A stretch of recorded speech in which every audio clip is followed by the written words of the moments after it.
What is up, players? It's Warboss Tay up in this mug. Today we're going to be painting this Iron Hands Iron Father from Forge World. It's an all-resin figure. We're going to be painting it from base coat to battlefield, and this is my offering to you today. I hope you enjoy it.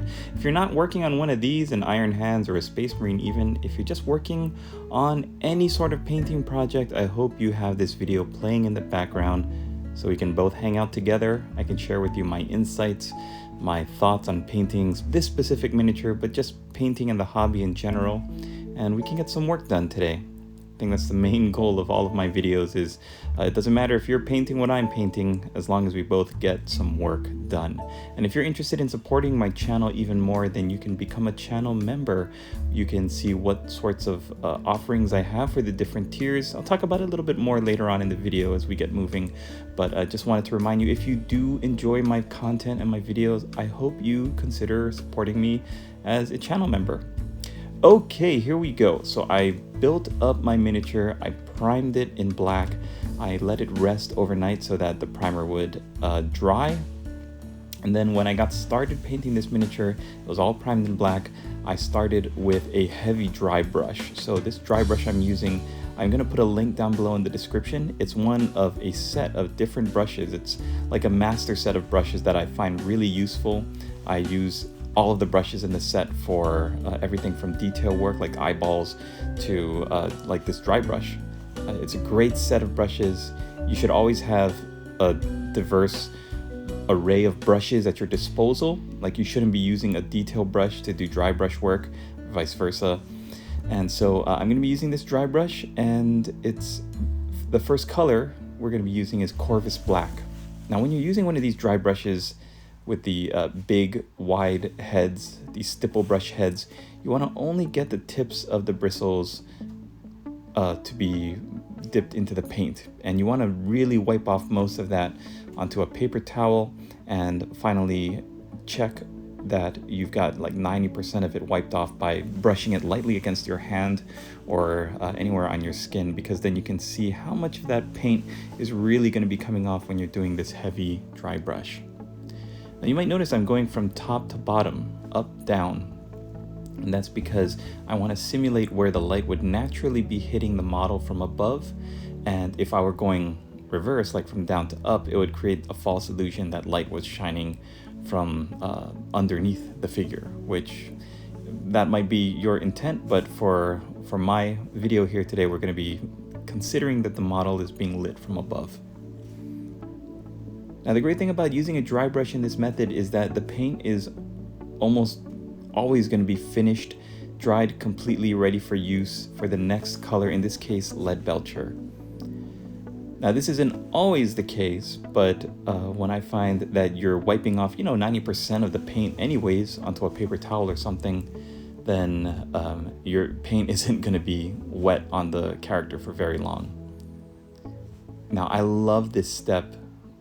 This creating a silver kind of buffed down appearance to the armor plates. I think it's really effective for Iron Hands especially, but you could replicate this color scheme on just about any model, any Space Marine model, to simulate that their armor has been worn down, that the paint has been buffed away, chipped off, or weathered away, and then you would just repaint over the silver with your chapter colors, in this case black. And because we're using black and the Iron Hands have the description of their armor actually being like a tarnished burnt iron, that's why it's black. It's not just black paint like the Raven Guard or the Black Templars. Their armor is actually supposed to be silver that's just been burnt and tarnished and weathered down to this oily darkness. I think it's just terrific, and it's a great way to approach painting different Space Marine color schemes. So in this case, we're going to create that burnt, tarnished finish by using Druchii Violet and Orc Flesh. Now, Druchii Violet is a shade, Orc Flesh is a contrast paint, and I'm going to be switching out my brushes now because I want a little bit more detail on where these brushes are going, where these paints are going. I want a little bit more control over the colors. So I'm going to start with Druchii Violet, and I'm going to be pretty much in my head bisecting each armor plate. Each armor plate is going to be half purple, half green. That's the simplest way I can explain how to look at this next section. I'm going to be using this golden maple brush, which like I mentioned earlier, you can get this set of what I consider the master set of brushes.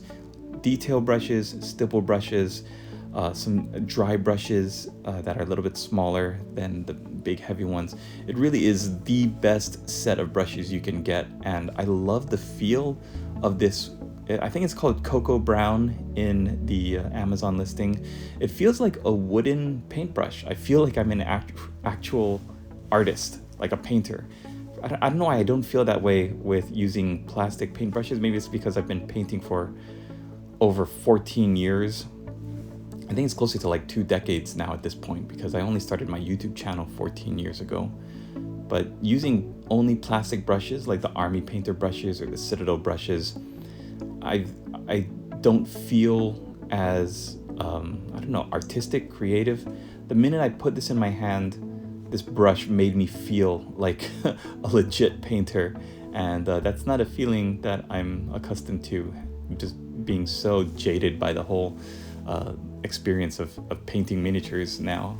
Like, there's not much that really affects me anymore, and putting this brush into my hand and feeling that almost wood grain to the brush. I mean, it could be just plastic for all I know, and just some kind of like plastic composite, but it feels good. It feels like wood. Anyways, like I mentioned, we're doing half purple, half green. It doesn't matter how you're separating your armor plates, because in my head, you are looking at your model, twisting it around. The sheen of the finish, this oily, burnt sheen you're going to have underneath the black, is going to look good no matter which direction you're looking at it in. Just imagine half green, half purple. And look, you can already tell the finish that we're going for as I turn the model in my hands, and you can see those shades and contrast paints going on. There is a really beautiful like complexion when you're using purple and green over silver. I don't know how to explain it, but we're going over all of the areas that are eventually going to be black that are right now silver, and you just be creative.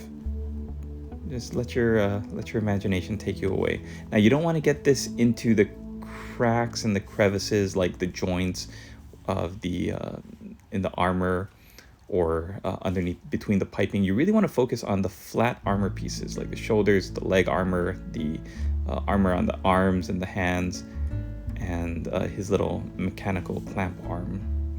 Those are the most flattest surfaces, so those are where your metallic effect is really going to pop out.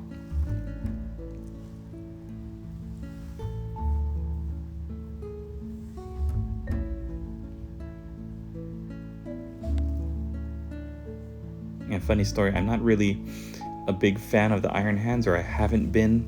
I thought that they were a pretty boring and dull and humorless chapter for Legion back in the Horus Heresy. And all of that can be true, but I found, since using the Forge World transfer sheet to really put some legit finishes on my miniatures, that I really like painting Iron Hands now, especially with this green and purple oily tarnished armor look. I love it. So now we're going to take Rakarth Flesh. We're going to paint the only pop of real color on and a different texture. It's the skin. You don't see many Iron Hands figures with their skin exposed, but this Iron Father's got his head in the wind, so we're going to be painting from the top of his bald head down the front of his face, and then to the left side of his head is where most of the skin is. And he's got a lot of cybernetics though, so you're going to be painting around some wires and some tubing. And as you can see, I got some of that Rakarth Flesh over his bionic right eye, which is not what I wanted. So I'm going to be going and cleaning that up later, but for now, I'm going to leave it. It's fine. I'm going to let the Rakarth Flesh dry, and it's very important to have a wet palette to put your paint on, so you're not painting straight from the pot. Straight from the pot is usually bad for your models. It's going to clump up, get into all the recesses, dry, really messy and dirty. And you can really tell when a figure painter, a miniature painter or gamer just doesn't care about their paint jobs because they paint too thick. They put too much paint on. So what I want to encourage you is to err on the side of not enough. I know you want to feel like you're covering the model and there's enough coverage, and oh no, I can see the black primer undercoat in this case on his nose and his cheek. So I don't want you to dip your paintbrush back into the Rack Art Flesh pot and just smother it with paint to completely hide that dark black primer. I want you to really focus on thinning down your paint and having even coverage. Smooth, even coverage at the end of the day is what it's all about. And as you can see, this paintbrush is so good. It is, the bristles are soft, it's getting at the angle I need it to, it's sharp, the point is really nice. So I can't speak highly enough about this brush set.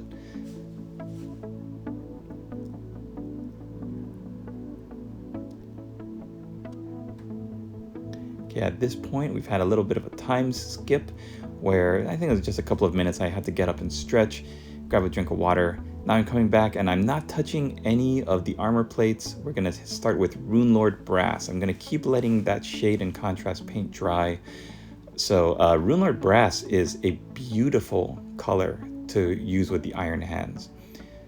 A lot of armies that do accent colors with brass and gold, they will have either Balthazar gold, which is a very rich red, copperish gold color, or they use Retributor armor, which is, in my opinion, too garish. It's too yellow, it's too bright, and it doesn't fit with the very utilitarian and black collar worker aspect of the iron hands.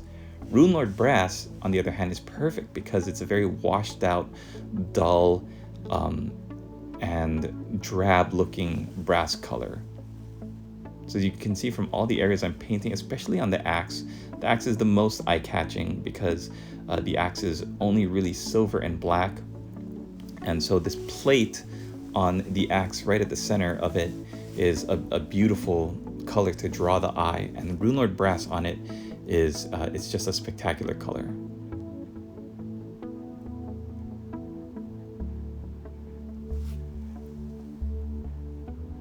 Runelord Brass also has great coverage for a gold paint. It's very similar to Balthazar Gold in that way. Even Retributor Armor has great coverage as well. Now, back when I started painting my miniatures, there was no gold paint with a good coverage. In fact, the gold paint that you did have, shining gold at the time, if you just painted it straight onto a miniature, it would not cover at all. It looked so bad. It was so thin and it did not cover. So what you would have to do, oh man, I'm having memories now. I'm having flashbacks. What you would have to do is paint whatever you wanted to be gold on a model. You'd have to paint it in brown, a Steel Legion drab. You'd have to paint first so that the gold would stick to that color and the undertones wouldn't be too far off from the finish. Man, I tried painting shining gold onto a black undercoated primered model before, and yeah, it was just so frustrating. Like, say what you will about Games Workshop's paint range now, I'm gonna move back onto cleaning up some areas with lead belcher, but the coverage for their gold paints is so much better now than what it used to be. We're taking our lead belcher. Lead belcher too. The old lead belcher, the old silver color was called bolt gun metal. And while it did have like really smooth, good coverage, if you thinned it down, you didn't paint straight from the pot, I do prefer lead belcher more. And what's funny is there's an even darker lead belcher color called Iron Warriors. And I like to use that for all of my dark, evil silver. But they also have an Iron Hands Steel, I think, or an Iron Hand Silver. I haven't even tried that one yet. Like, Games Workshop is always coming out with new colors, new products for their paint range, and I've got my favorites. And I've got the ones that I couldn't live without in my toolkit, in my paint box. And a lot of the others are just variations. So yeah, I'm painting silver or lead belcher, any of the piping that you see, any of the ribbed piping that is all around the miniature. There's so much of it. So lead belcher first, and then we're gonna hit it with some Runefang steel at the very end of the video.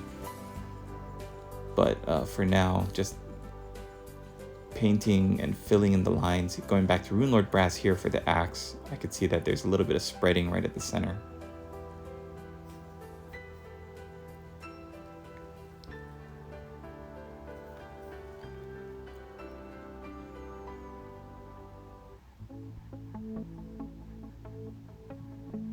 Yeah, just move the paint around, and don't let it clump up in one area. Don't let it create any what we call paint streaks, where you can see the lines of the paint strokes. Just make sure that you've got your paint thinned down, and you're doing multiple layers if you need to. Here you can see me finding all the ribbed pipes.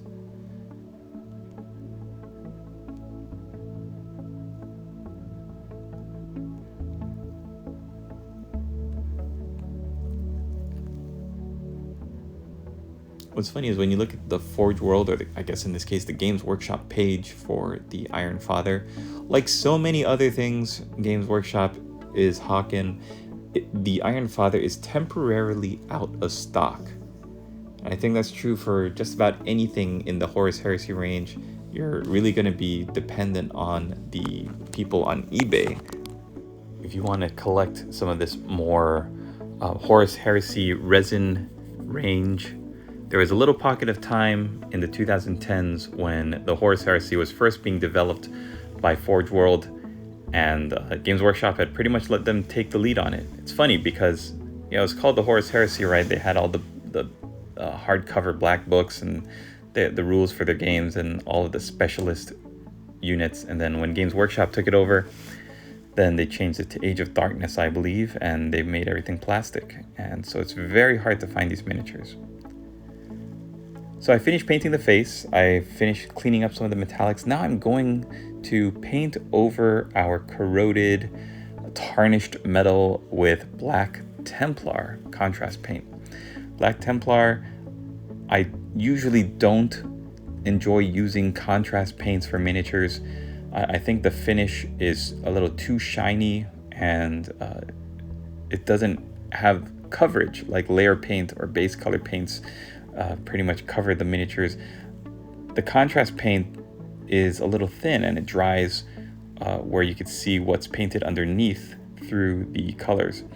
And in this case, I actually think that's a brilliant thing to have on your model. The fact that when this Black Templar paint dries, it's going to be kind of thin. You can see beneath it to the purple and the green underneath. That's actually what we want, because even underneath that, the purple and green, you're going to have a little bit of a silver hint or undertone, and that is the goal. We want that burnt iron look, tarnished iron that's been like burnt and smelted over and over and over again. And so using Black Templar instead of, say, Abaddon Black, which would completely cover the work that we've already done, this is the way to do it. And this is, in my opinion, the perfect way to achieve a finish that is what I imagine the Iron Hands armor to look like in Warhammer 30k. So we're just going over all the armor plates. We're hitting them with the Black Templar paint, and it just looks terrific. You can see I think I missed pointing out that that leg armor there's a little servo on the knee, some pieces on his backpack.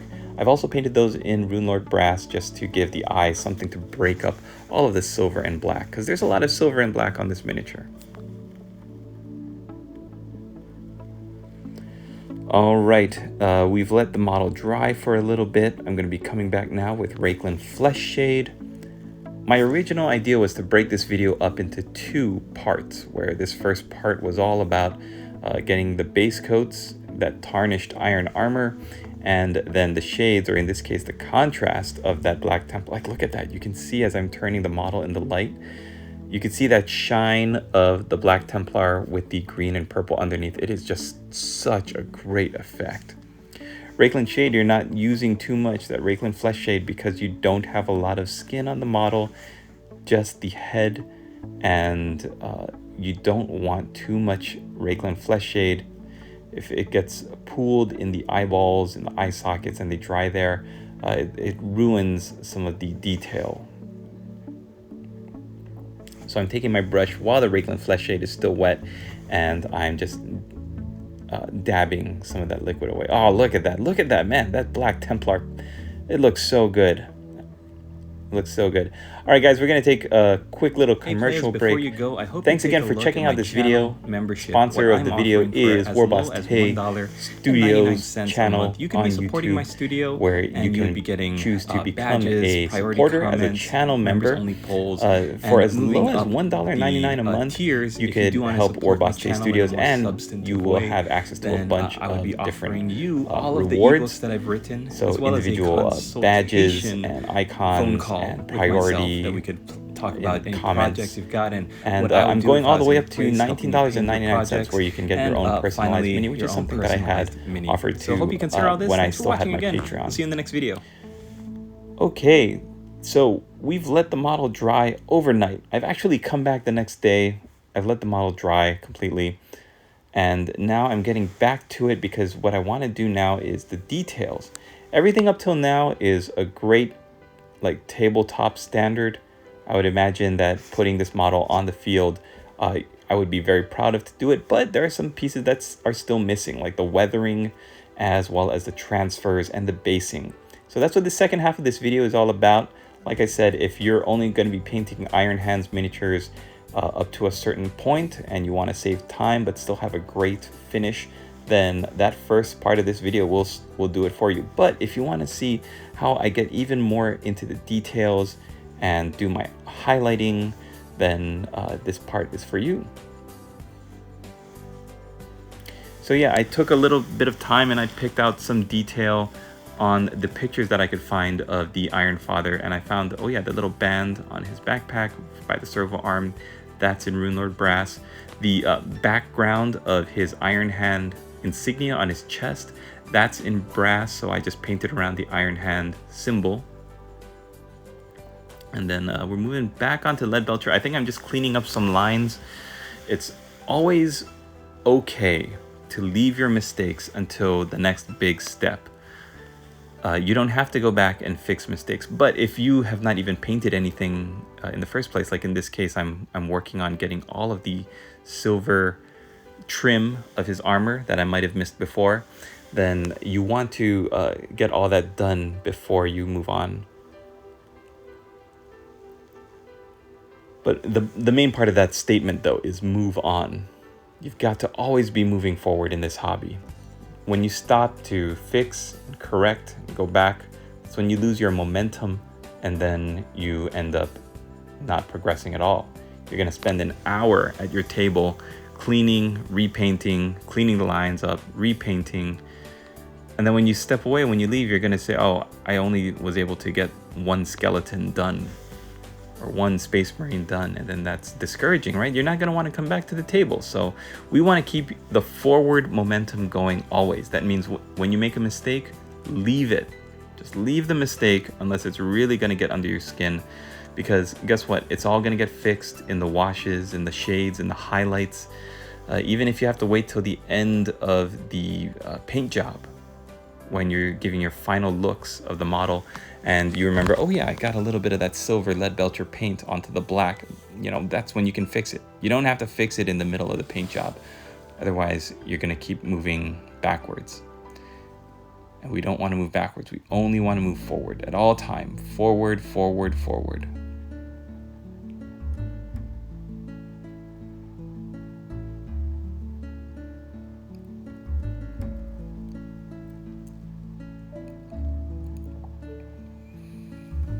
So I'm putting this Leadbelcher, painting of those cybernetics again on his head, and getting the piping right by his head. I'm just looking for different areas of the model that I can pick out in silver. That's going to break up all of this black paint.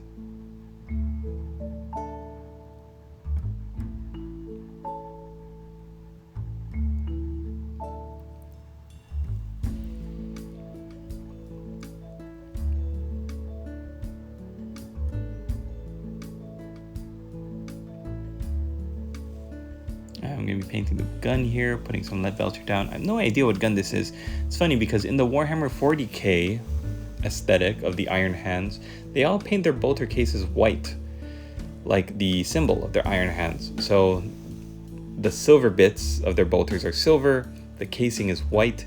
It's an interesting way to paint your bolt guns. And only some Space Marine chapters have different colored bolter casings, like the Dark Angels usually have red bolter cases, and the Iron Hands have the white bolter cases. Usually though, by and large, Space Marines in Warhammer 40k have black bolter cases. The black with the silver bits is just a more interesting looking aesthetic. Okay, it looks like I'm painting with some Rakarth flesh again. Highlighting up the skull, or his head rather, the flesh on his skull.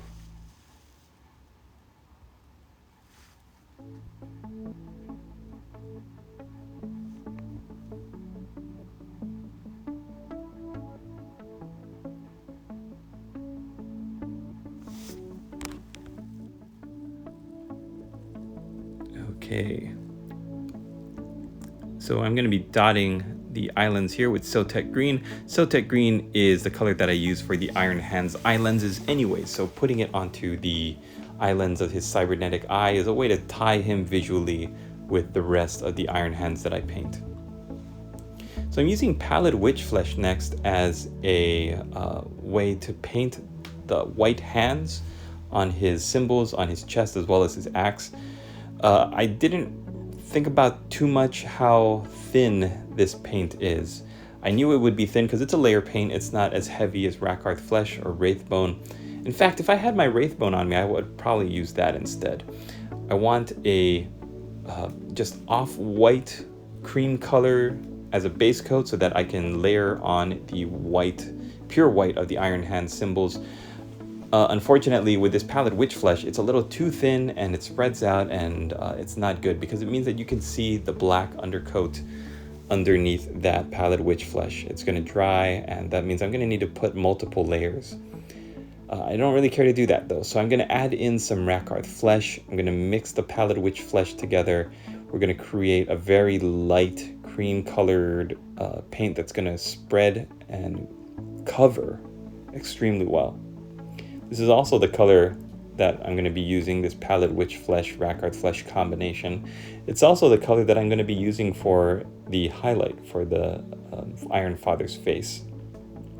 Right now though, we're just blocking out these two white hands with this Rakarth Flesh, Pallid Witch Flesh combo.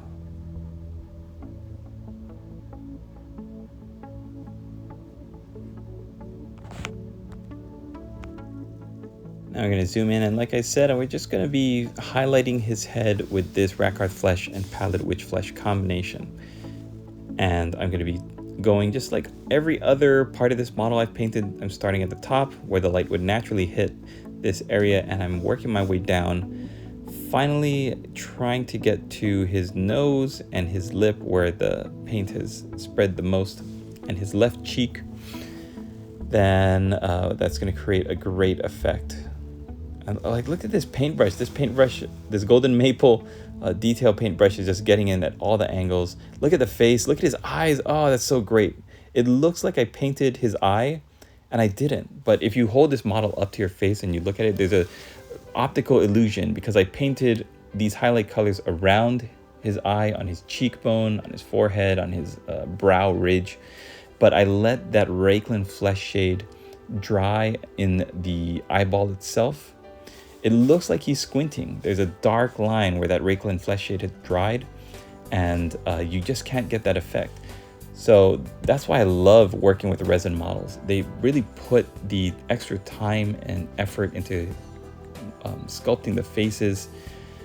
If this was like a plastic head, then it would have a very clearly defined eyeball and little bags under their eyes and brow ridges and everything. So the technique is different. I'm just creating the illusion of him squinting his eye, and if you pick it up, amazingly, that's what it looks like.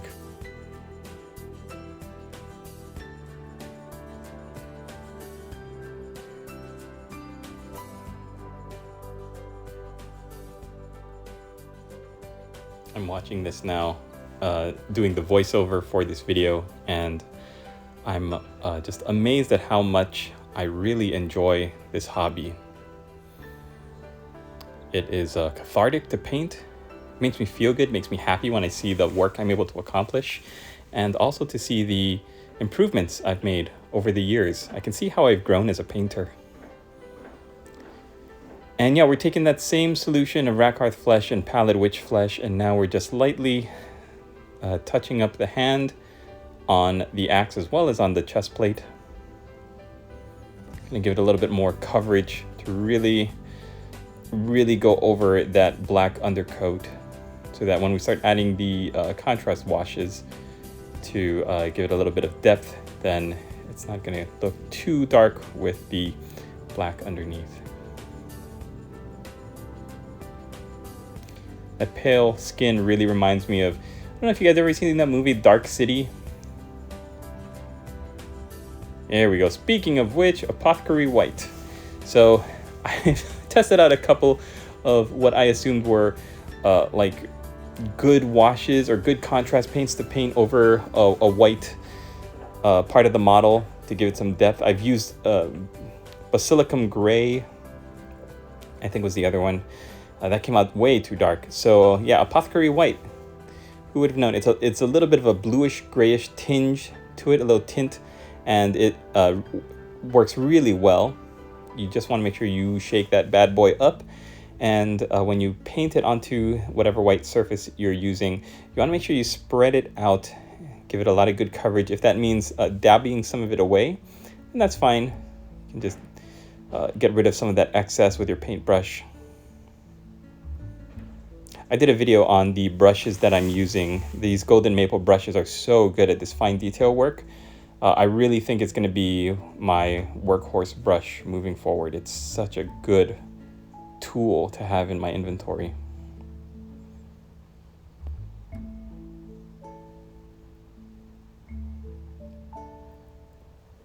All right.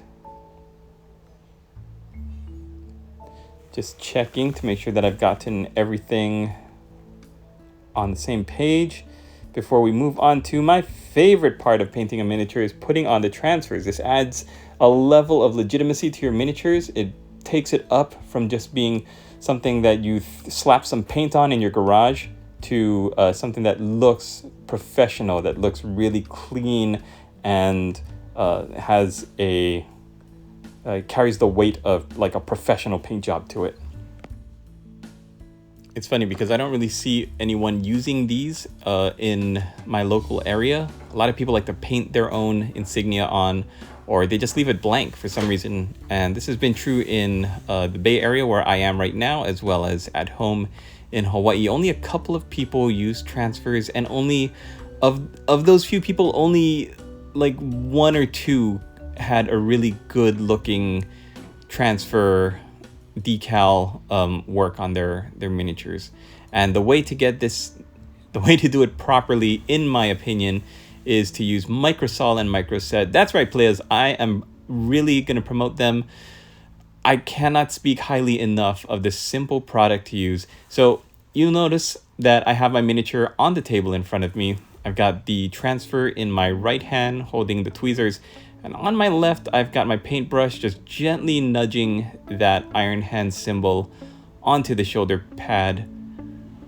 I've realized when I was putting the shoulder pad transfers on, the decals are a little too large. I cut them off of the transfer sheet, going with what are supposed to be the regular shoulder pad sized decals. And for our Iron Father here, his shoulder pads aren't that big. They're not as big as like a Mark III shoulder pad, or like any kind of Mark armor shoulder pad, because they're more like cataphracti armor plates.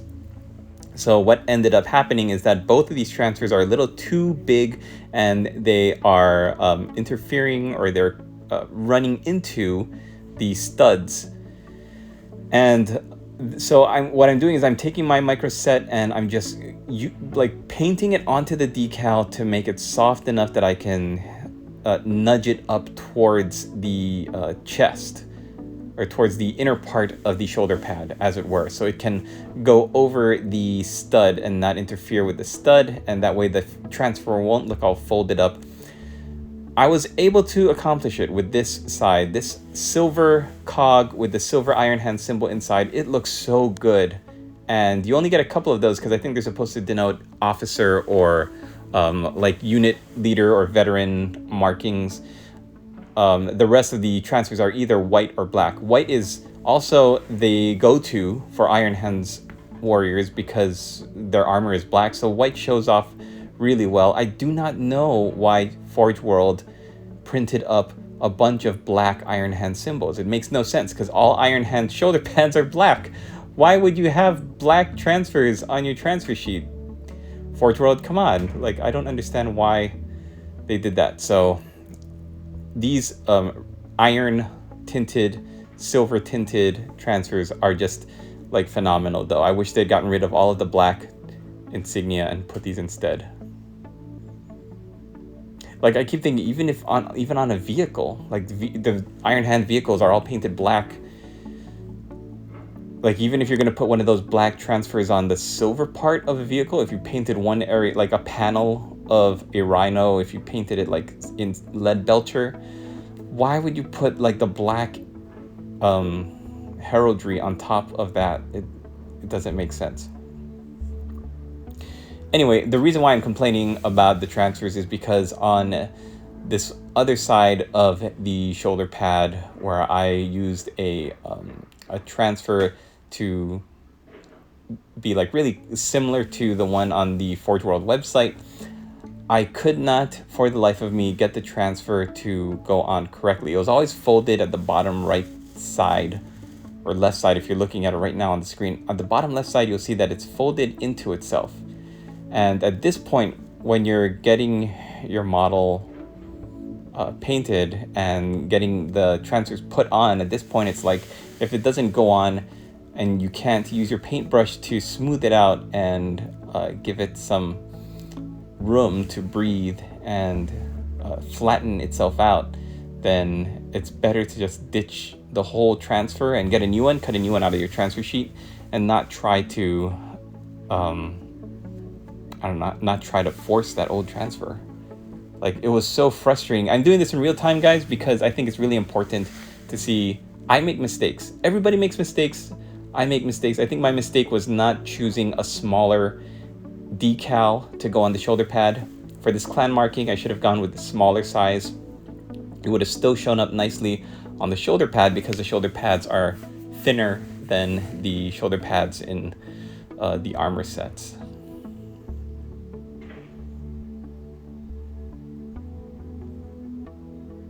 So you can see having micro set nearby really helps to seal that transfer on, to make it more malleable, to make it softer and easier to shape and conform to whatever surface it's on. It's just the fact that this side, this opposite shoulder pad, is not very wide at all. So you can only really get that transfer on if you nudge the sides in, unfortunately.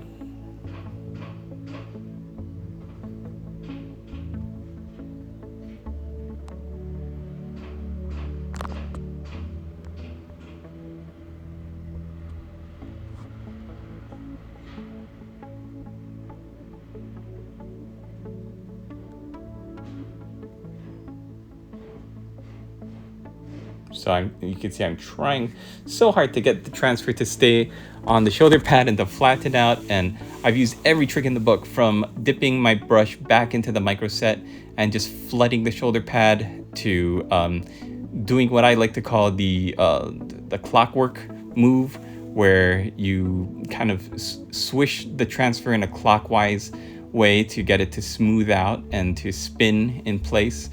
Everything I tried was just not working, and in the end I just had to lift the entire transfer off and throw the thing away. I hate having to do that, but like I said, I got to be honest with you guys, and I got to show you how I pick up the pieces and move on with my life. Like, see here, right here was probably the turning point when the transfer looked just about set. I could have walked away here, but I think I knew in the back of my mind that if I did, that I wouldn't be able to live with myself. The transfer, it's just got to go on correctly. There's no two ways about it.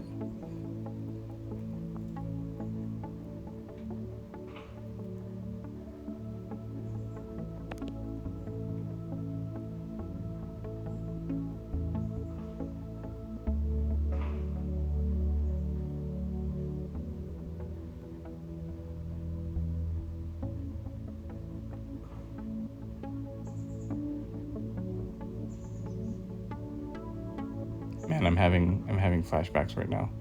Oh, like I even got rid of the tweezers in my right hand, and I just picked up another brush, so I'm going at it with two separate paintbrushes. I couldn't do it. I'm so sorry, Iron Father. Forgive me, Iron Father. I'm gonna have to get another transfer sheet out. So hey, this is a great time again to whip out this Iron Hands Legion transfer sheet from Forge World. It's got so many great insignia on it, but look, as you can see, look at all the space that the black decals are taking up, and there's no reason for it to, because in 30k, Warhammer 30k, in the Horus Heresy era, none of the Iron Hands had white shoulder pads. They all had black shoulder pads. So it's crazy to me that so much real estate on this transfer sheet is taken up by the black versions of the insignia. So here I am with my knife. I'm cutting a square out of the piece. And moving back to the miniature, I'm going to take my tweezers, get my micro set ready. What I like to do now is I like to dip with my tweezers, holding my tweezers in my hand. I like to dip the transfer into the micro set and have my paintbrush ready in my left hand so I can just nudge it onto the model and then pull the transfer paper away at the very last second. So here you're going to kind of see me doing that whole thing.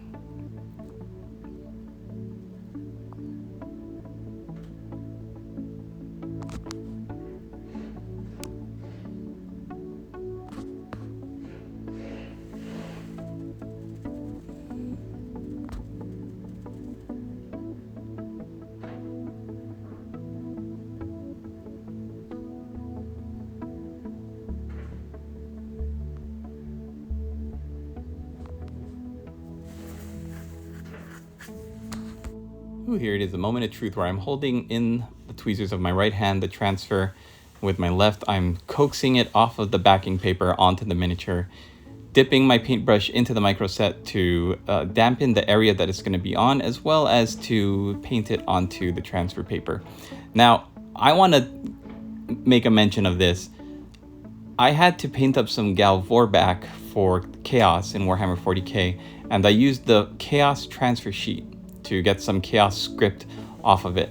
And when I dipped it into the I dipped the transfer into the micro set, it fell off immediately into the micro set. It was just like a transfer of like white script. And I was like, what? How did it happen so easily? So I was working on putting on some Iron Legion markings onto some Havocs, and it slipped off of the backing paper so easily compared to these Forge World transfers where I have to work at it with a brush and just hold it in place with the tweezers and just keep working at it. It's amazing how the Chaos transfer sheet just works so quickly. I'm kind of surprised that it's not one of these like Forge World quality where you think it's going to be really easy and it ends up being so difficult. That's kind of what my feelings with the actual miniatures.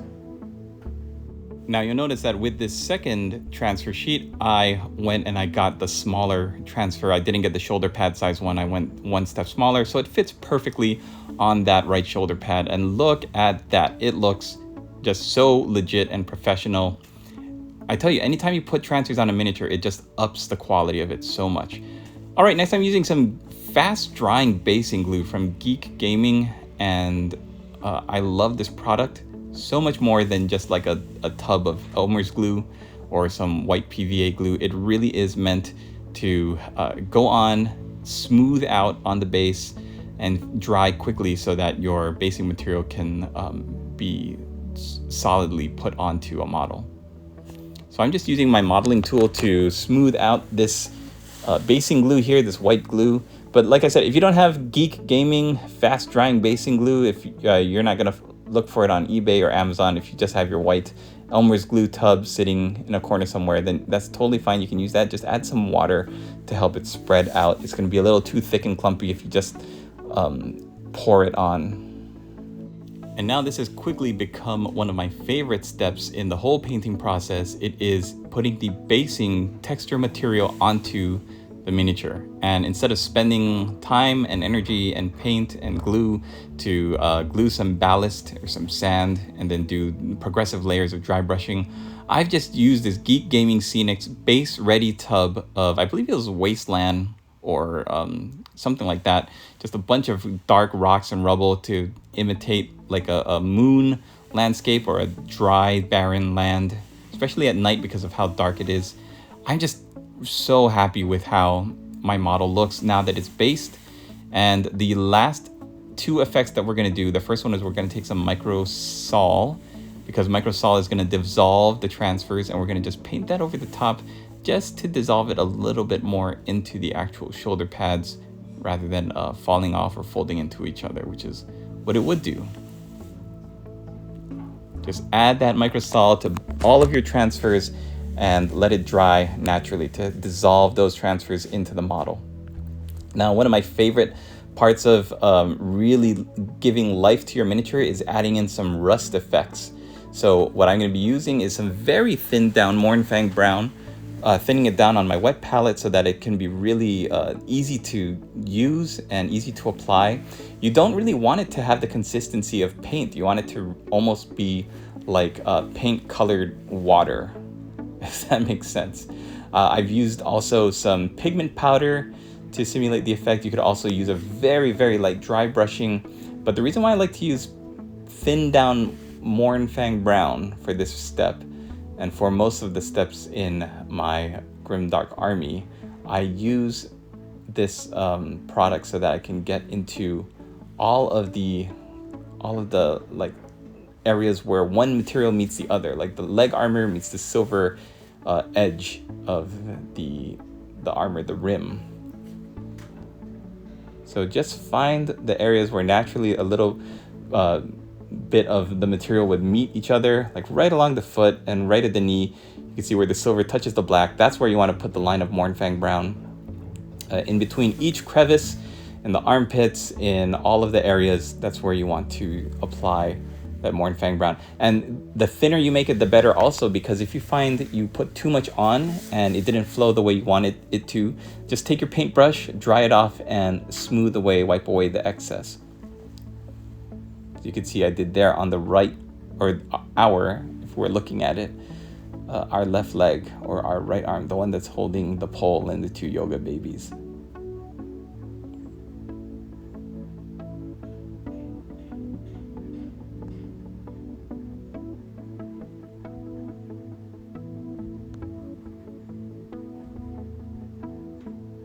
Just applying it to all of the different areas. This is when you can really go to town, because all of the areas, the mechanical areas, the cybernetic areas on the miniature that had been, I don't want to say neglected, but once you've painted the coils silver, you haven't really touched. We haven't done any highlighting, dry brushing, or edge highlighting. You're just really adding on this Mournfang Brown. And like you can see here, if you put too much on and it pools unnaturally, just take a little bit of water from your water cup and get rid of the excess.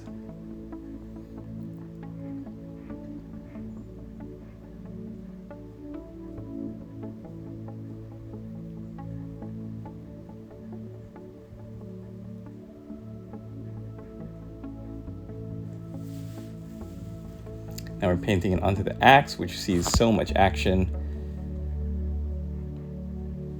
And that reddish brown pop of Mournfang brown is just such a perfect color to contrast the stark black of the armor plates with the silver, cold silver, dark, like that tarnished, burnt iron. It's just really great.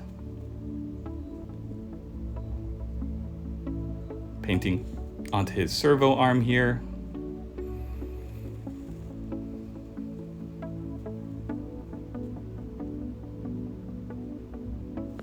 Yeah, as I can see from looking at this model, I'm really not going at this with any sort of plan. I'm kind of holding it away from me so I can see the overall view of the model, and I'm just painting in the areas that I think would look nice with a little pop of color. Since we're nearing the very end of our miniature here, this is just to your level of satisfaction. How much do you want to do on your model? If this were a line model, he would have been long finished. But because this is an Iron Father, he's an important character. He's going to be maybe not a centerpiece or a focal point of your army, but when you put him on the table, he is going to stand out with his large axe and his servo arm. So we want him to look good. If your opponent looks at him, we want your opponent to really appreciate the amount of time and effort you put into your model, which for me is going to be an hour now as I look at the timestamp of this video. Hey players, I wanted to take a moment now to say thank you for supporting me throughout, for many of you throughout the years, and like just watching my videos when they would pop up in your feed.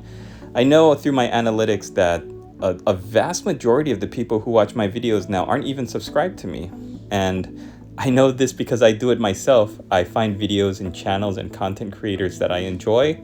I just start watching their videos, but I never subscribe to them, and YouTube doesn't feel any need to push me to subscribe to them because their videos always pop up in my feed, so I never really feel the need to hit that subscribe button. But if you feel so inclined, I would greatly appreciate it, because as a small content creator who gets paid like peanuts every month for the content that I produce, it would really help me out. And I use most of my money now to troll eBay for things that I find fun and interesting and nostalgic to paint.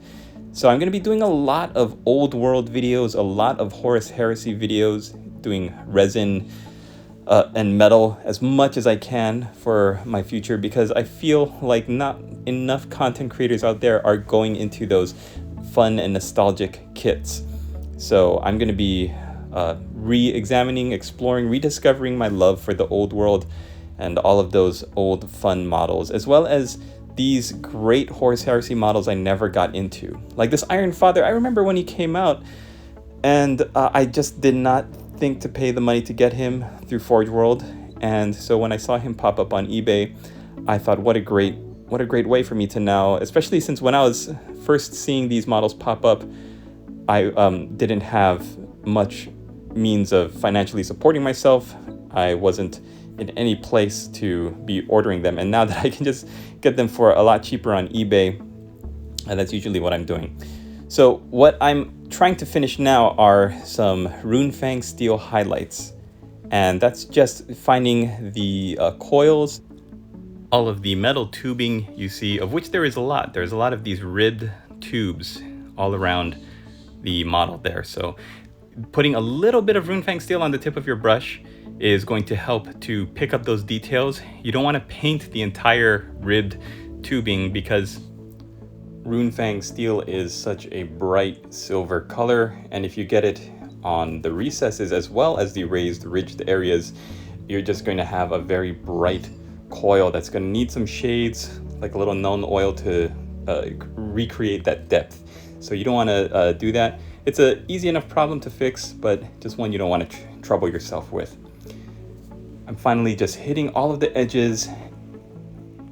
On the weapon here, you've got these ridged tubing, the brass part of the axe head, as well as the silver of the blade. And this Runefang steel, when it hits light, is just going to create the border. It's going to create an outline of everything that you're painting. So don't forget to hit both sides of the model, and just really go with your instinct. When you see something like an edge of the model, ask yourself, would it benefit this area to have a little bit of the shine? Because this silver metallic shine, even off of the brass, is going to pick up and reinforce that outline, as I've mentioned. And as I mentioned before, guys, everything at this point is just the cherry on top of what you've already done. So you're already at the finish line. Congratulations. This is parade ground level. Oh, one of my favorite things to paint, though, I want to share with you this tip, is if you're using Runefang steel off of like a blade, like an axe, do this instead of one edge highlight. Give your edge like lots of diagonal brush strokes, and it's going to create the illusion of this axe being swung a lot rather than having a very clean, crisp, sharp edge. It's going to have a very like beaten, weather beaten and battle forged look to it. It's really great, especially when you contrast that with the hard, clean outline of the brass part that you did for the edge highlighting the brass part.